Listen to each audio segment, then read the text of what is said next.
玩得开心吗？开心啊！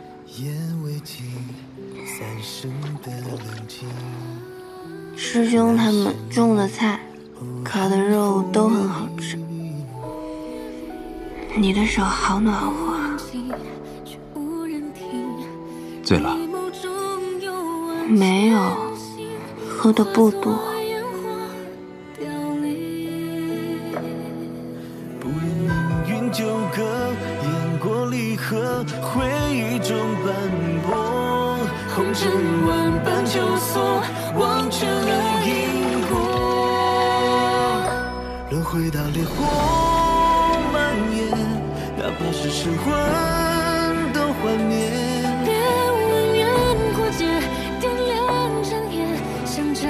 你为什么总是看我一会儿就笑啊？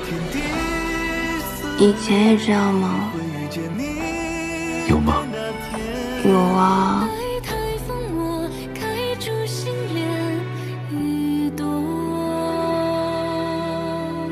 那就是有吧。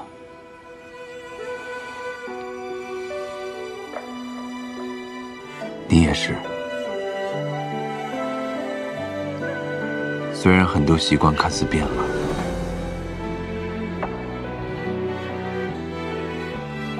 可我依旧觉得，你还是原来那个你。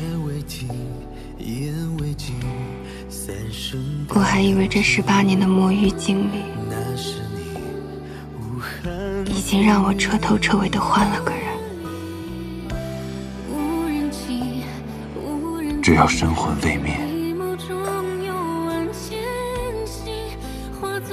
不对，即使神魂重生，我也有信心认出你。如果你能一直保持这副自信的样子，我也有信心能一眼认出你。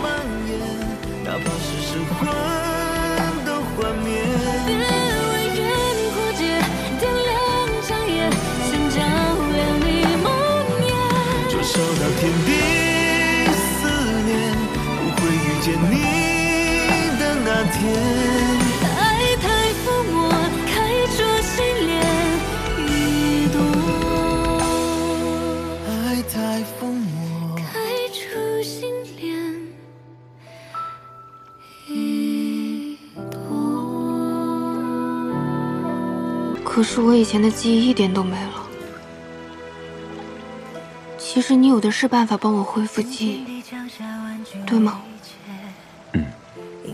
那你为什么不那样做呢？那样不是能更快地达到你想要的结果吗？的确，但是你有你的步伐。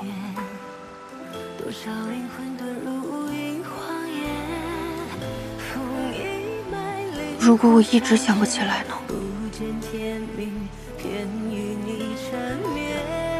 无妨，我们有的是时间，可以重新开始。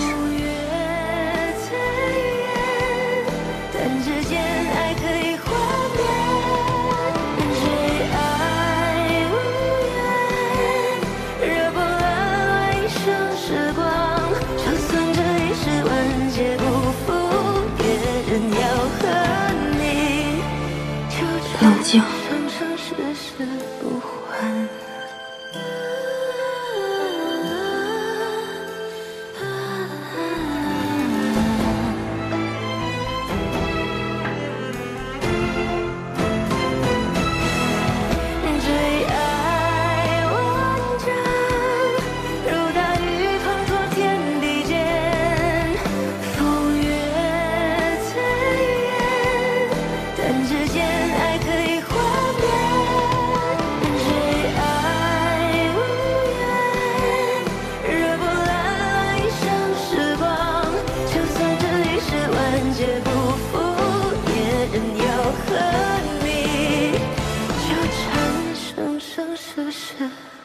不还。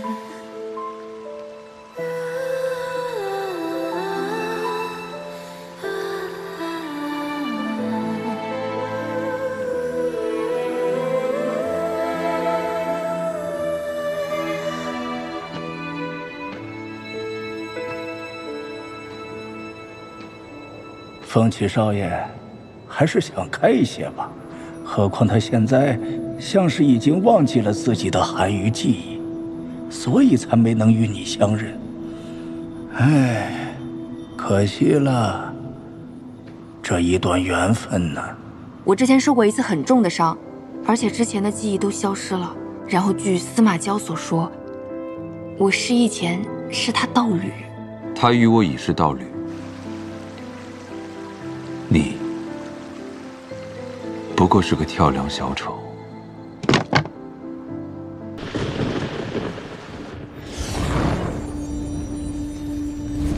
你还想睡觉？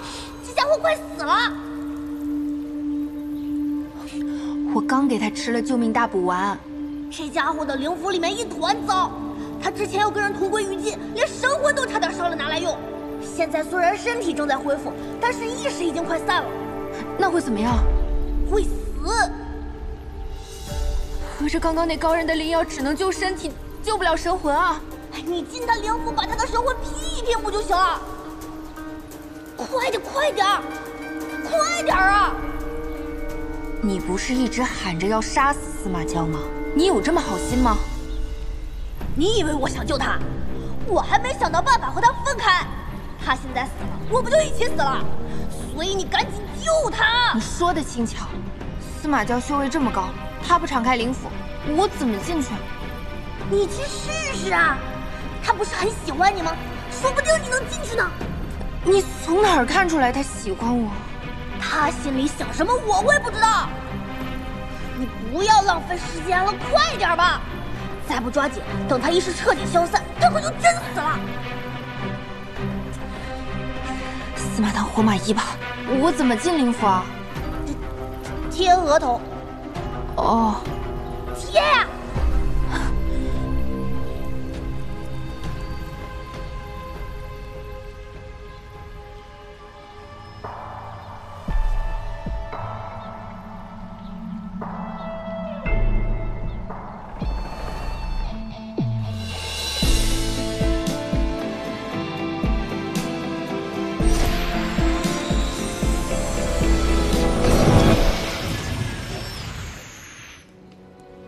这就是司马娇的灵府了。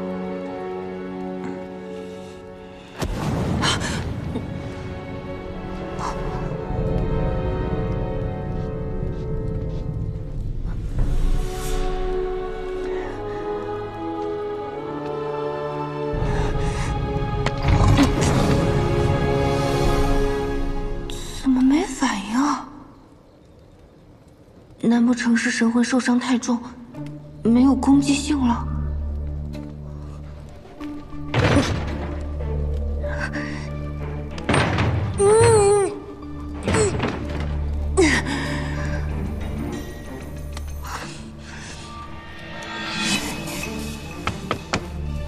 师祖，我来救你了，开个门呗。师祖，司马娇。娇娇，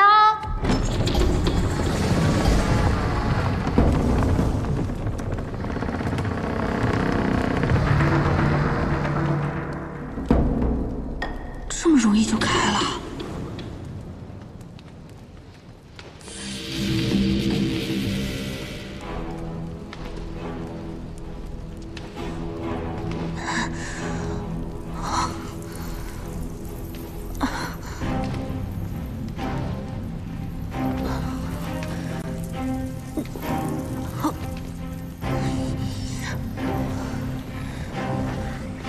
我的灵符怎么跟火焰山似的，时时刻刻这么难受，换我也得发疯。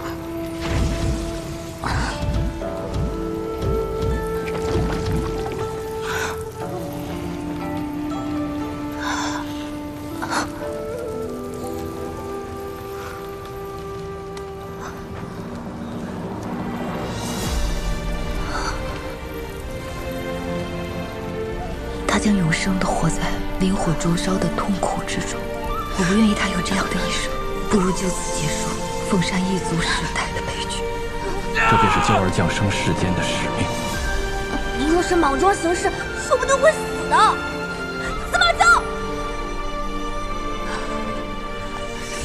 这么捡个神魂碎片，还有传染情绪的作用。司马乔，你这么治愈的吗？我平时带你吃喝玩乐都没有让你开心一点吗？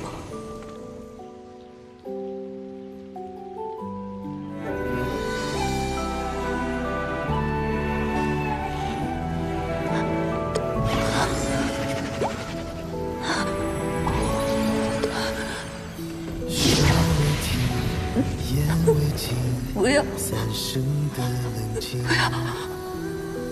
这是神魂内核，如果这个要是碎了，人就会彻底灰飞烟灭。不，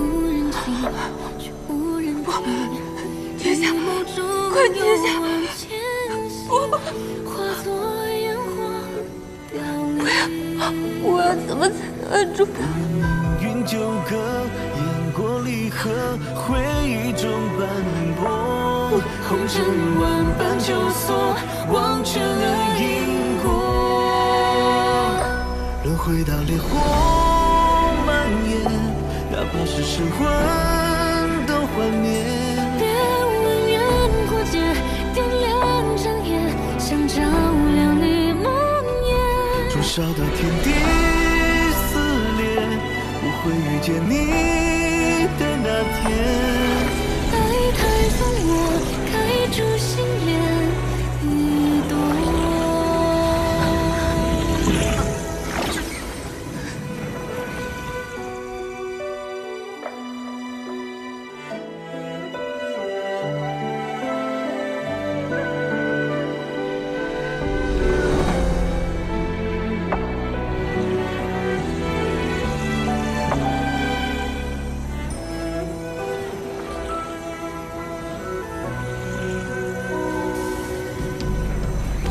血为天，眼为镜，三生的冷静。那是你，无寒风月里。无人听，无人听，你眸中有万千星，化作烟花凋零。不愿命运纠葛，雁过离合，回忆中斑驳，红尘万般纠锁，忘却了因果。轮回到烈火司马乔，蔓延，我是不是要死在你的灵符里了？我已经快忘了我是谁，却能清晰地感知到你所经历过的喜怒哀乐。思念，不会遇见你的那天。我说过，只要我不让你死，你就死不了。哪怕是神魂都幻灭。别无缘过界，点亮长夜，想照亮你梦魇。灼烧到天地撕裂，不会遇见你的那天。爱太疯，我开出心莲一朵。爱太疯魔，开出心莲一朵。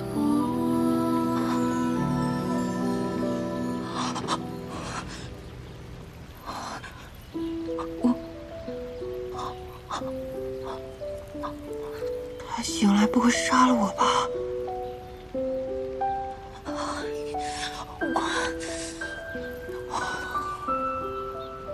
我就说你可以吧。现在他的情况稳定很多了，你再努力几次就搞定了。再努力几次，一次我都死去活来了。我以为你这么闯进去，神魂多少要受损的。现在看来，你不但没受损，还得了好处呢。你闭嘴吧，你个熊孩子！哼！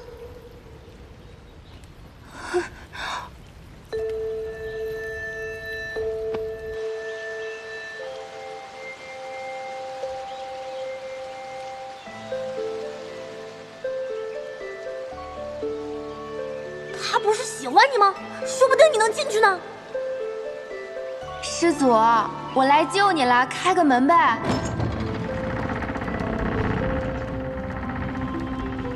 那不然你告诉我你的真实想法，我想听实话。因为我对你珍而重之，不想让你受丝毫伤害。他说不定有那么一点点喜欢我呢。哎呀，不，太膨胀了。人生3大错觉之一就是对方肯定喜欢我，10有8九都是自作多情。清醒一点，清醒一点。对方可是活了起码500岁的老祖宗，怎么可能喜欢我呢？就算你喜欢他，他也不会在意你那点喜欢。你区区一个筑基期的小修，跟我谈喜欢，你真可笑，日日挂念着情爱，怪不得你们那里的人修为毫无精进。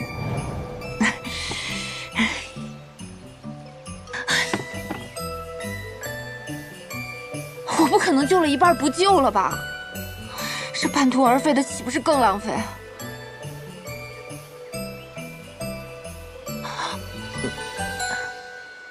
哎呀，我好人做到底，送佛送到西。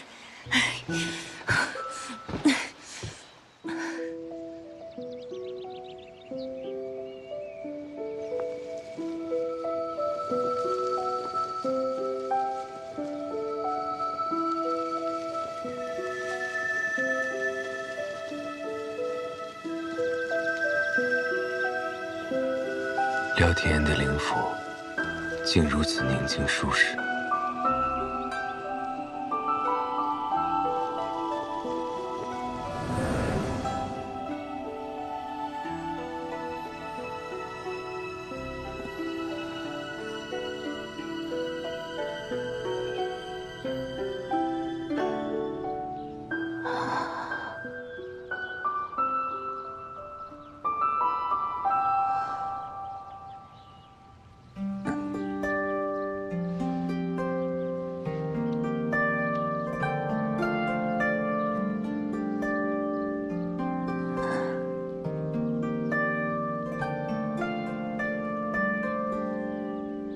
我之前好像都没有怎么认真看过你的容貌，所有的印象好像都停留在第一次见面那一天。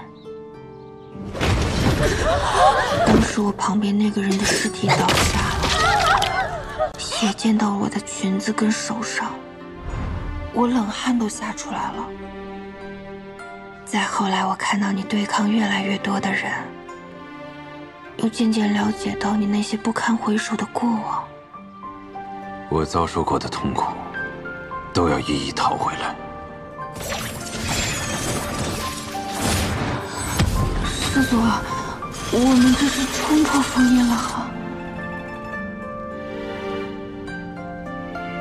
没错，对你的害怕反而没有那么深了。到现在我已经完全不怕了，哪怕想着你醒来会对我发飙，说实话，我一点都不紧张。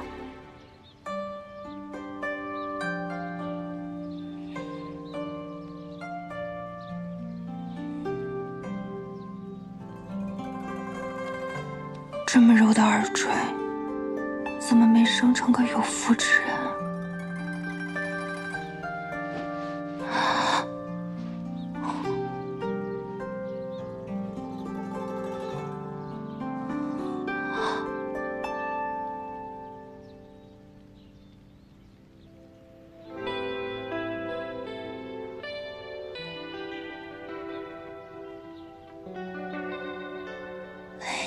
你醒了。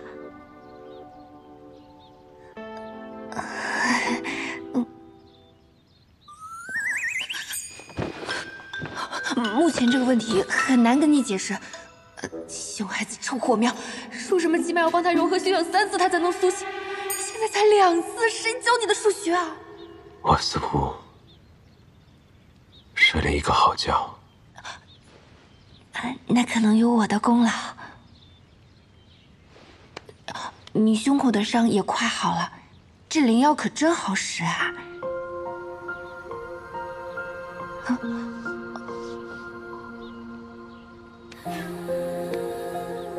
最好用的不是灵药。司马昭，这到底是什么情况啊？命运偏照我，怎么有一场不怕记忆被抵挡，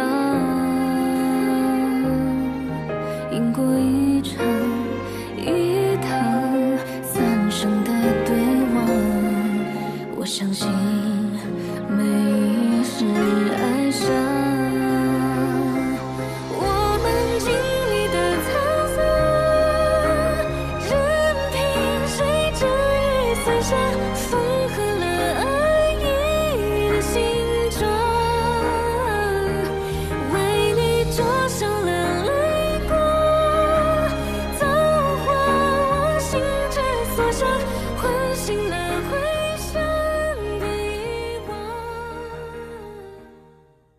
听说他们是在此处没了踪迹。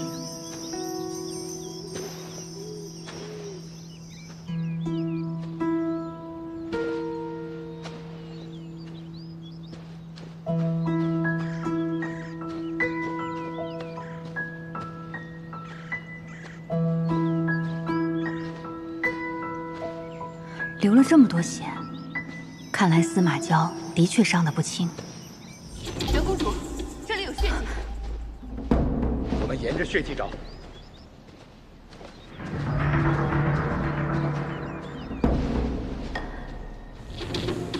他们竟也来了。哎，血迹到这里就突然消失不见了，真是蹊跷。看来我们是无法再追踪司马娇的下落了。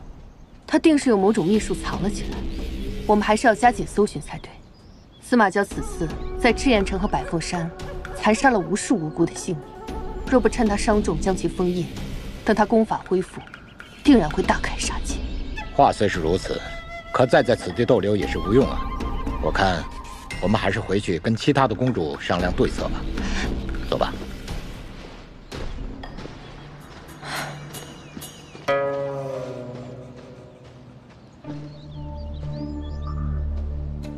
调动庭燕的极寒之体，希望渺茫。我不能取他内丹伤他。若想破开仙魔屏障，如今只剩一条路，便是杀了司马娇。灵火一灭，屏障即破。以前他过于强大，我无法下手。现在他身负重伤，孤立无援。若我与人联手，未必毫无胜算。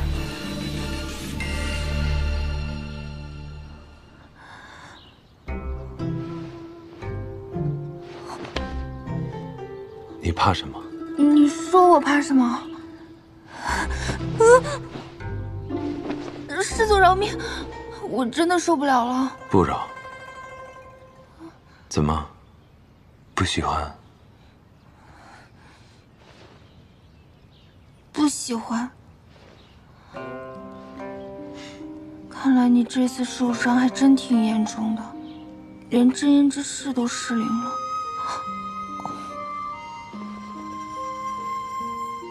你方才说不喜欢，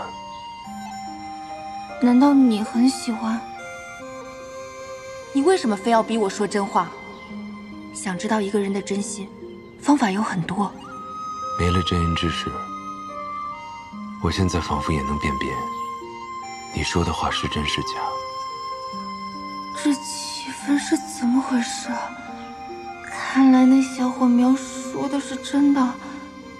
司马娇真的喜欢我。金谷天的特产可以清心凝神，给你体验一下。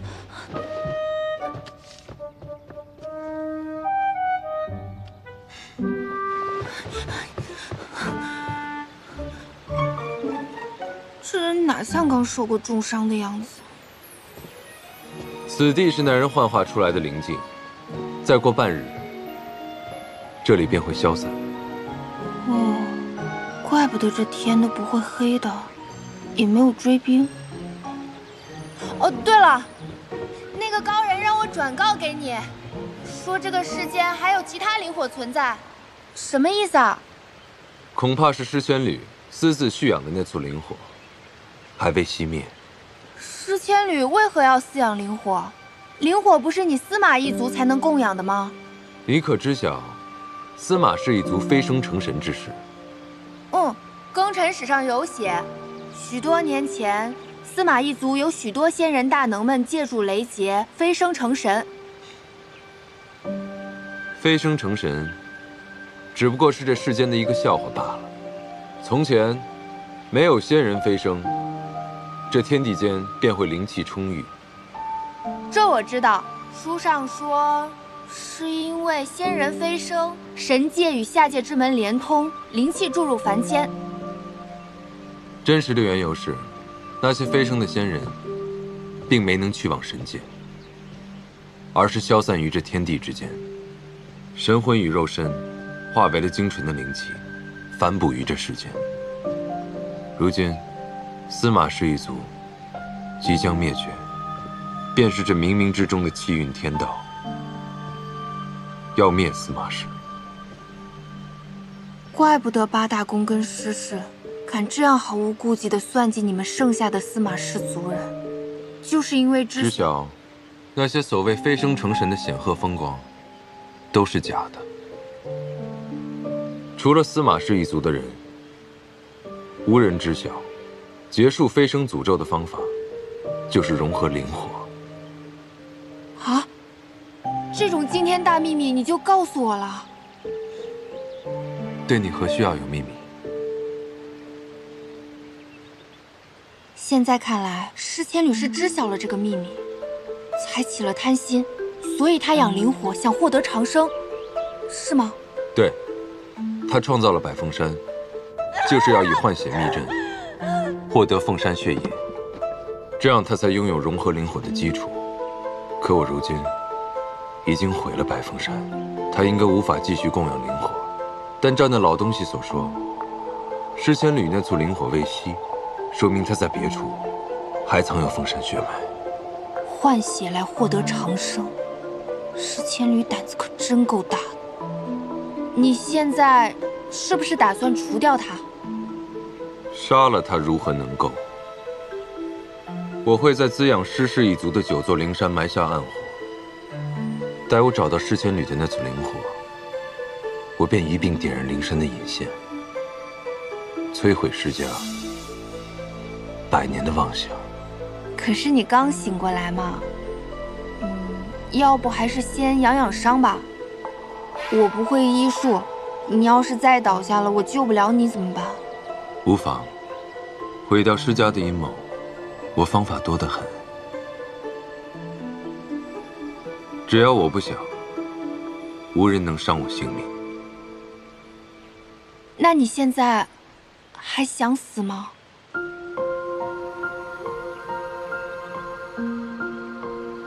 你费那么大力气救我，我便活着吧。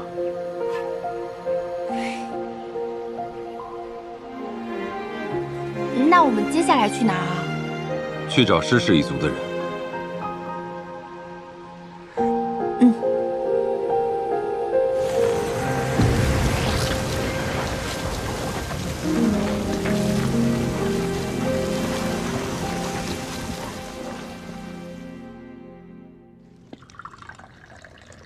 叶公主，叶公主，有何要事啊？我来是想问问师掌门，若是寻到了司马娇，打算如何处置他？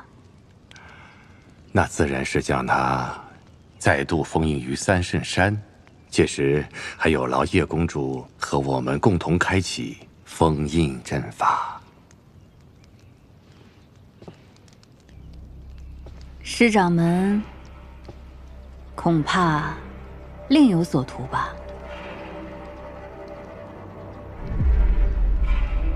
叶公主何出此言呢？百凤山乃师掌门一手所为。我很好奇，山中凤山一族的血究竟流向了何处？师某也很好奇呀。叶公主这些话，不对其他的公主讲，反而来找师某，所图为何呀？我要司马娇的性命。哦，真是没想到，叶公主憎恨司马娇已经到了如此的地步了。叶公主此举，不是为了报私仇，而是想打破这邪魔屏障。你我都有秘密，便无需躲躲藏藏。我只问师掌门一句话：你可有杀司马娇之心？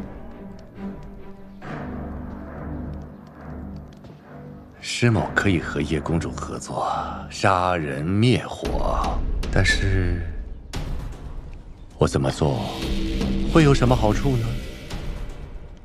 百凤山一事，我会守口如瓶，这便是好处。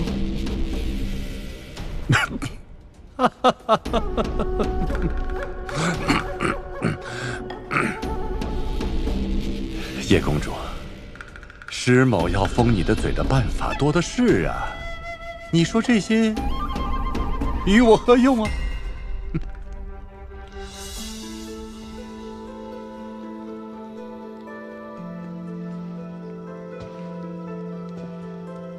师掌门别忘了，我虽修为不及你高强，可我毕竟是一宫之主，希望师掌门莫要小瞧了我。不过师掌门与我目标一致，何须费心费力针对彼此？不如联手，事成之后各取所需。师某非常欣赏叶公主的魄力，还望叶公主一有消息及时相告，也希望师掌门遵守承诺。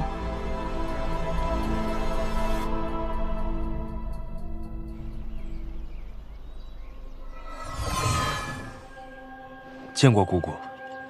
薰儿不必多礼。是薰儿无能，让父亲失望了，这才惊扰了姑姑。无妨，我闭关修炼，本就是为了提高修行，来日可以助你父亲一臂之力。如今，尽快抓住司马娇才是重中之重。百凤山被毁一事，并非你的错，你也不必太过自责。多谢姑姑。众弟子听令，且随我与你们少主兵分两路，搜查司马娇下落。是。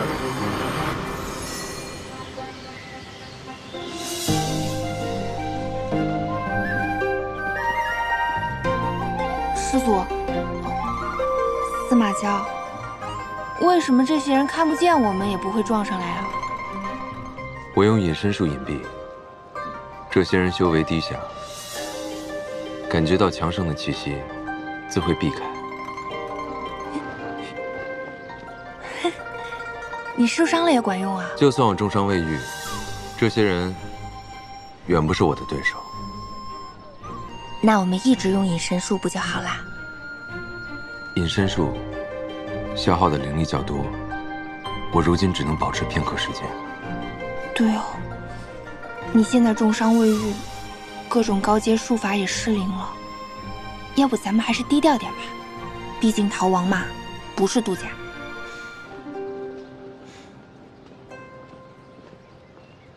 这些事情你无需担心，有我在，你到哪里都是度假。这发言真够霸气的。话说，我们这是在哪儿啊？这一路走来，感觉越来越偏僻了。洛河仙方，一片普通人和修仙者杂居的方式，是庚真仙府最边缘的地带。怪不得这些人看着都不会术法的样子。修仙者也很少，更像是凡人居住的地方。都是一些被排挤或者修为不高之人罢了。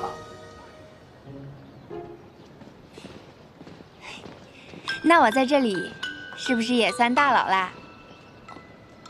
如今，你已经达到化神后期，只差一步，就能进炼虚。什么破地儿！你们动作给我小心点，把我东西弄坏了，要你们狗命！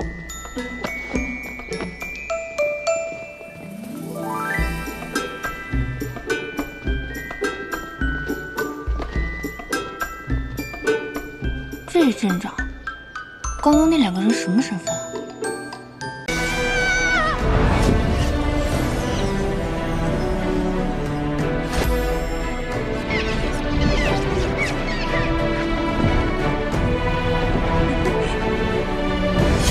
慢点儿，师傅！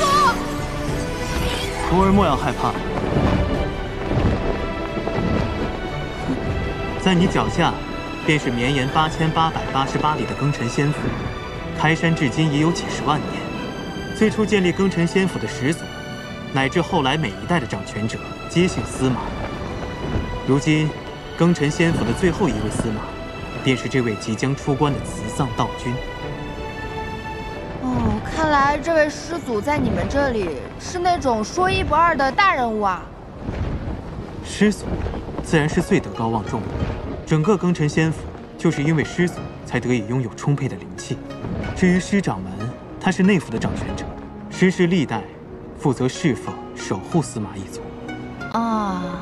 而内府又分为8大宫，8大宫下面则有着我们这些小门派。咦，师傅，既然师祖已经出关了，他为什么不出来，还要选人进去啊？这个嘛，为师也不是很清楚。兴许是师祖喜爱清静，不愿出山吧。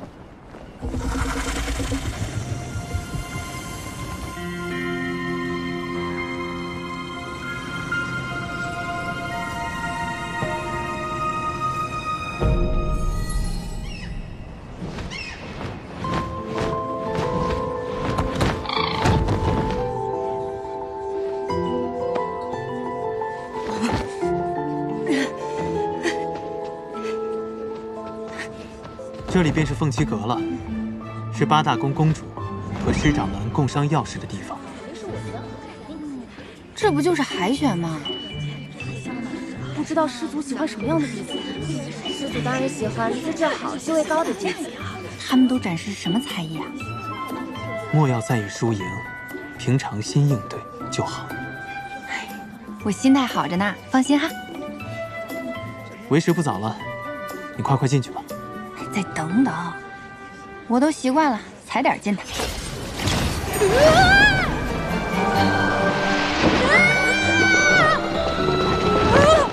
干什么呀，冒冒失失的？哪个宫的呀？不好意思啊，你们继续。这位是哪一脉的师妹呀？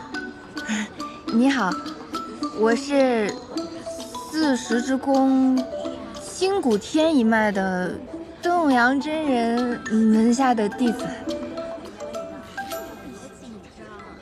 原来不是师妹，是师侄呀。哦，那见过师姑。您看着比我大好几百岁，您叫我声孙女我都能答应。你少奉承我。像你这种修为低等之人，居然同我们一同参加选拔，怎么有种凉凉的感觉？天大的笑话，是不是啊？就是，没什么本事，就凭这脸生得好看。谢谢，你说话真好听。你说什么呢？就是，谁夸你？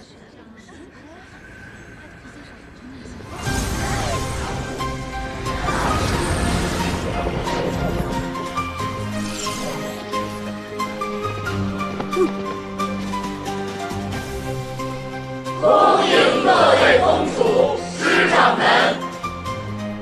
今日，各位公主们将从在场的众弟子中挑选100人，进山侍奉师祖，照顾师祖起居，伴其修行。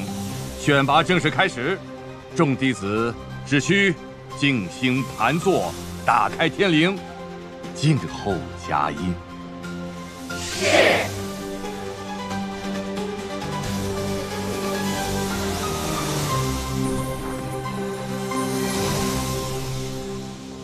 怎么打开天灵啊？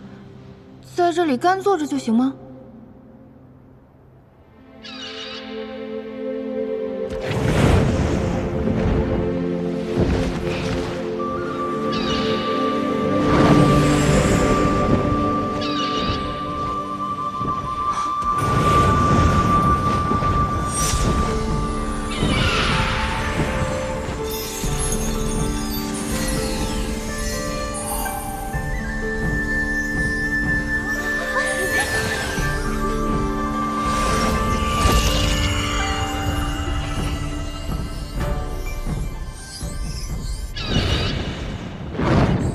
我不是来凑数的吗？谁给我买出道位了？搞错了吧？我没有中选，这个3灵根的废物怎么选上了？我这个废物也想问呢。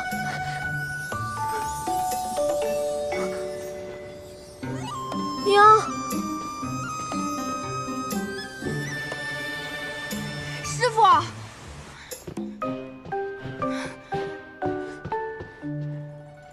庭燕徒儿，听闻你已经中选了，为师甚是欣慰，与有荣焉呐。我清谷天自开创以来，不是说好了我只是走个过场的吗？怎么就被选中了？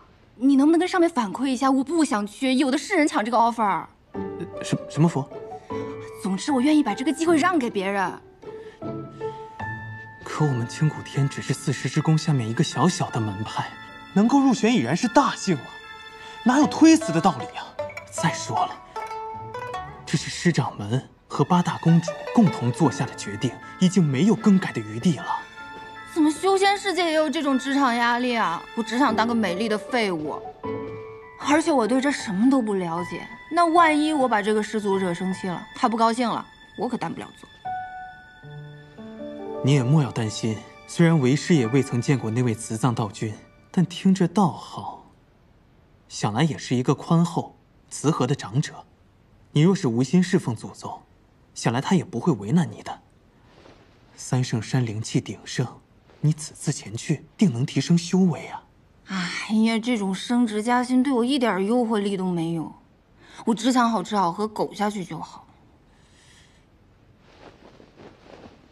恭喜师妹！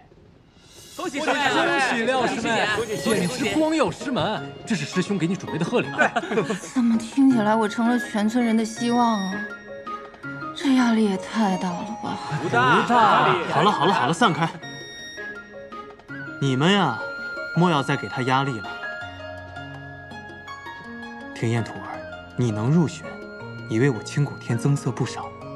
毕竟，你也不是什么高修为的弟子，又不愿意侍奉师祖。想来要不了多久，他便会遣你回来。原来没有什么 KPI 啊？说什么呢？那也行。算了，反正现实是回不去了。暂时远离一下牛马生活，好像也还行。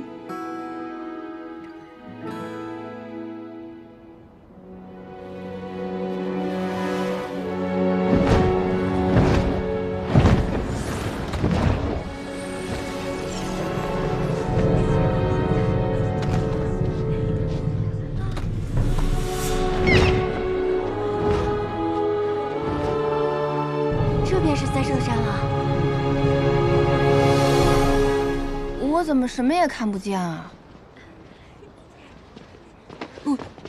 ？3圣山的神圣，岂是你一个普通3灵根能够领略的？此处曾飞升过3位圣人，自师祖慈藏道君闭关以后，此处已闭山500年，无人再进入过。听起来像是个隐藏大副本啊！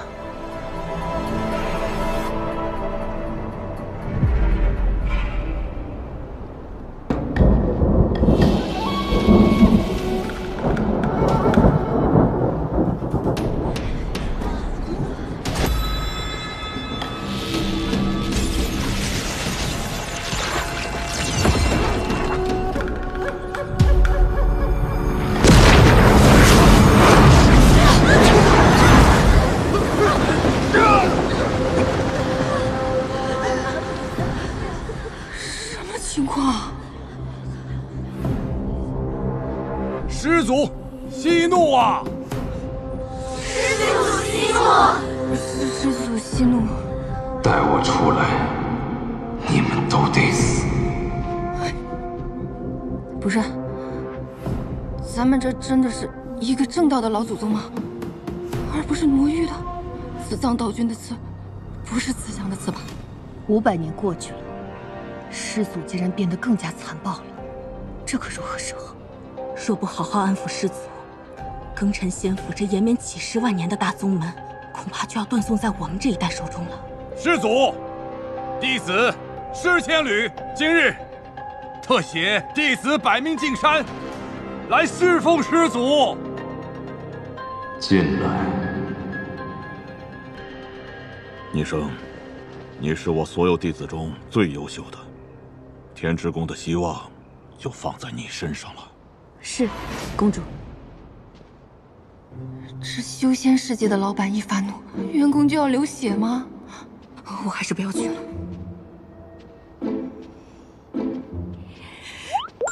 嗨，出发。哎，我东西不见了。东西掉哪儿了？哎，什么东西丢了？我帮你找啊。太客气了，我自己找就好哈。嘿嘿。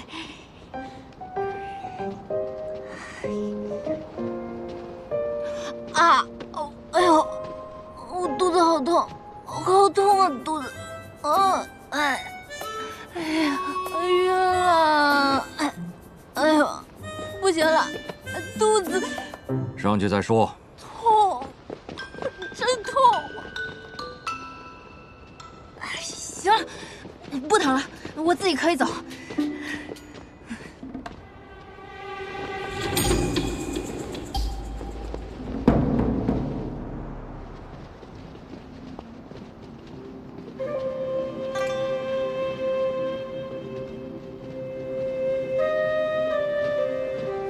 这祖宗的修炼环境这么恶劣的吗？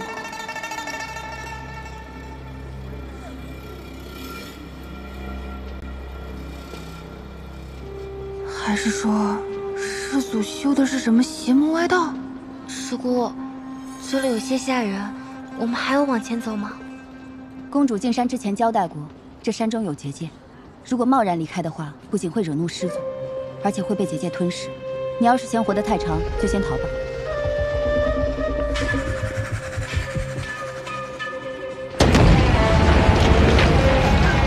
行。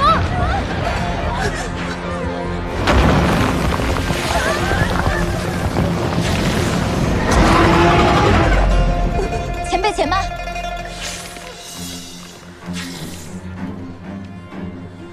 前辈，我等弟子前来拜见师祖，初来乍到，还请前辈带路。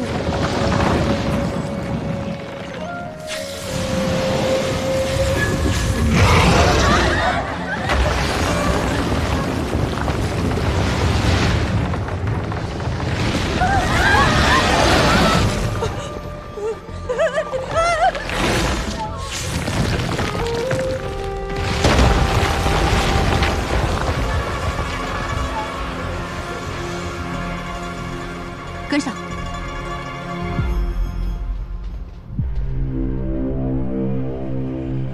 还跟上？这破工作，我才不干！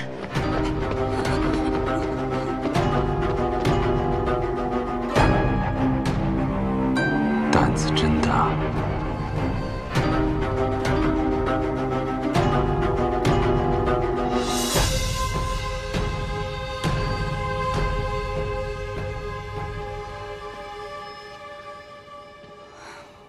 这些人也太勇了吧！出不去就跟着一条蛇走，还好这修仙世界没有打卡机，少我一个也不会被发现。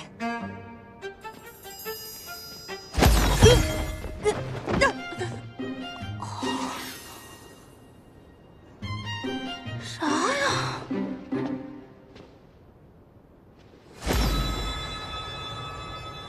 魔气，他竟是魔域之人。谁啊？我看到你了。真是不知死活。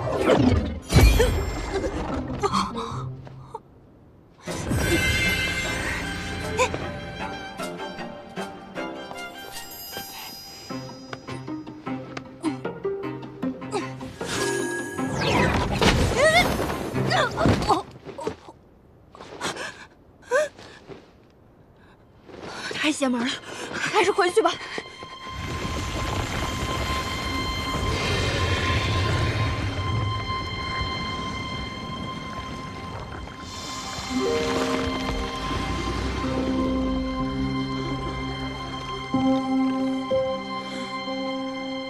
进去吧。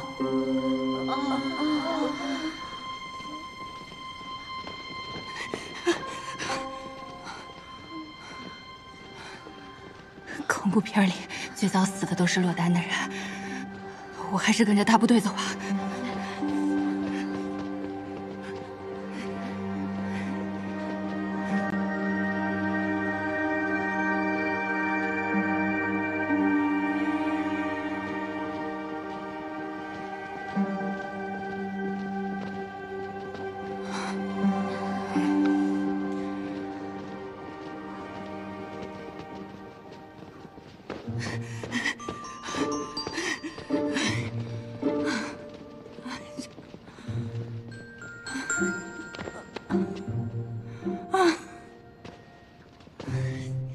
这么高的塔，连个电梯都没有的吗？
一群不知好歹的东西。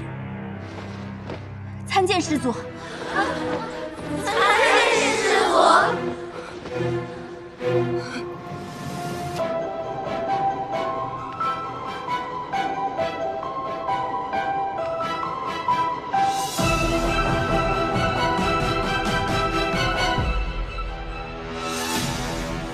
这老祖宗的脚竟然保养得这么好。细皮嫩肉的，不知道脸是不是也这么嫩？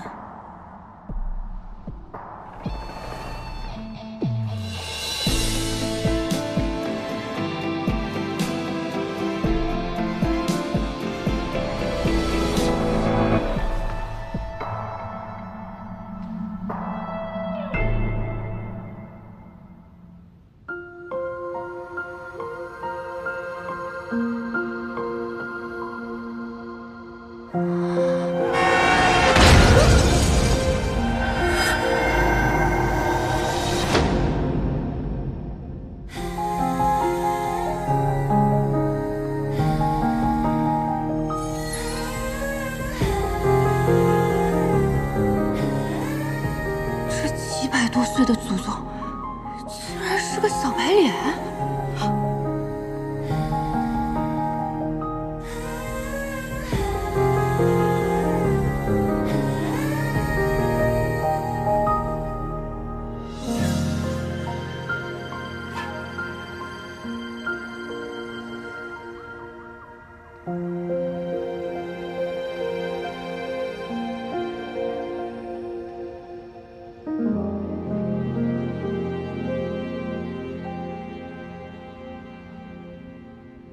你进来想做什么？弟子玉蓉蓉愿潜心侍奉师祖。撒谎！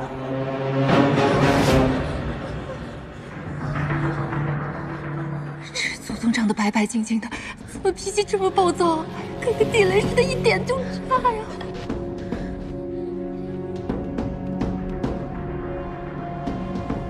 你别过来呀！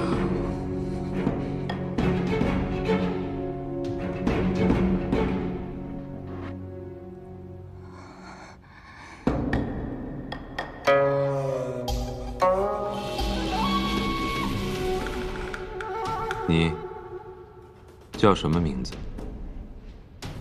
弟子婉玲，仰慕师祖风采，愿侍奉师祖。他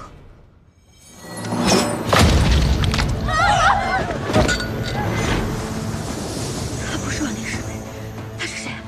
竟然有人敢冒充混入，他什么目的啊？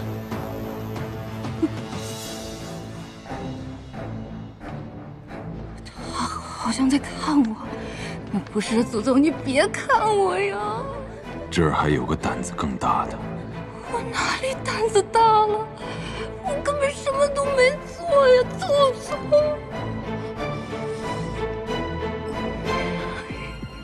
看着我。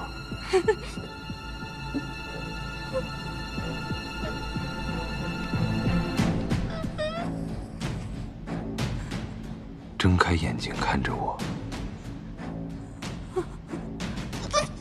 现在还想耍心眼吗？冤枉啊，祖宗！灵火，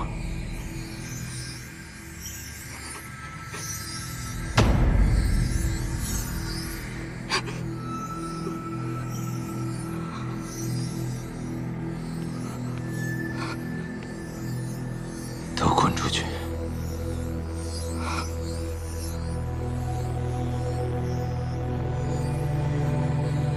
滚！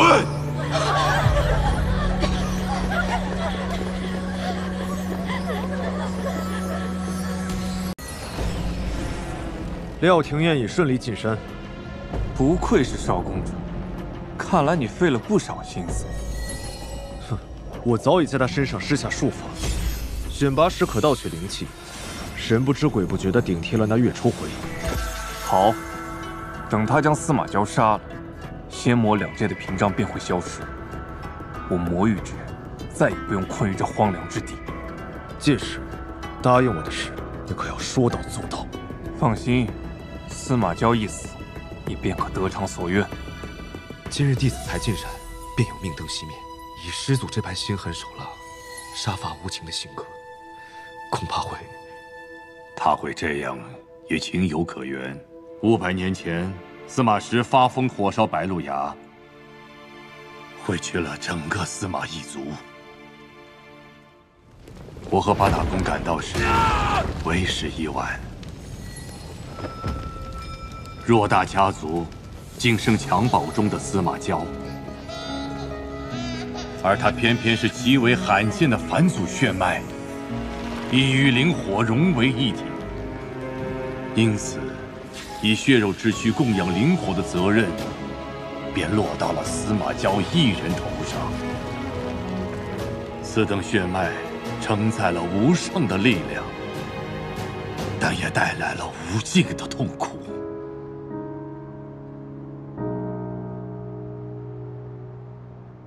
他生来就注定成为灵火的容器，灵魂与肉体一同煎熬，生不如死。他们为了留住这珍贵的血脉，施下封印和禁咒，令他无法自强，将他封在三圣山，一困就是500年。从出生起便被灭族，八大公也只想着将他利用殆尽，不封魔才怪。师祖，请把这碗汤喝下吧。再喝一口。师祖对我施加，尚且还能念及几分旧情，但那些被八大公送入山的弟子们，各怀鬼胎，恐怕难逃一死。他睁开眼睛看着我，为什么会让灵火躁动不安？冤枉啊，祖宗！他到底在谋划什么？他会是我所需之人吗？